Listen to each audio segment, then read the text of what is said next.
వాడు కొడుకంటే. ఇప్పుడు ఎందుకు వాడిని నాతో కంపేర్ చేస్తున్నారు? వాడికి కావాల్సిన చేశారు, నాకేం చేశారు? వాడిని సెంట్ జాన్ స్కూల్లో చదివించారు, నన్నేమో గవర్నమెంట్ స్కూల్లో చదివించారు. ఇంటర్వ్యూకి వచ్చి చూడండి, ఒక్క ముక్క ఇంగ్లీష్లో మాట్లాడడానికి ఎన్ని తిప్పలు పడుతున్నాను. ఉద్యోగం రాలేదు అంటే ఎలా వస్తుంది? ఒక్క ప్రెసెంటేషన్ కూడా సరిగ్గా ఇవ్వలేకపోతున్నాను. నేనేం చేయను, అప్పుడు నా స్తోమత అంతేనయ్యా. ఆ తర్వాత సార్ని ఇంగ్లీష్ మీడియంకి మార్చినట్టే నన్ను కూడా మార్చుండొచ్చుగా. ఎందుకు మార్చలేదు? ఇందులో చూసిన పార్షాలిటీ, ఎప్పుడు చూసిన పార్షాలిటీ.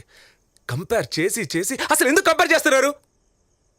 పేరులో కూడా వాడికి మాత్రం హీరో పేరు కార్తిక్, నాకు మాత్రం విలన్ పేరు రఘువరన్.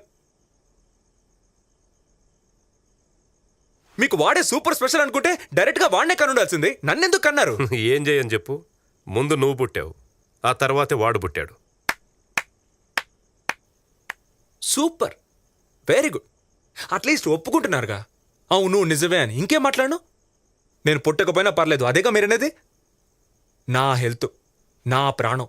నేను సిగరెట్ కాలుస్తాను, ఇంకేమైనా చేస్తాను. మీకేంటి నొప్పి?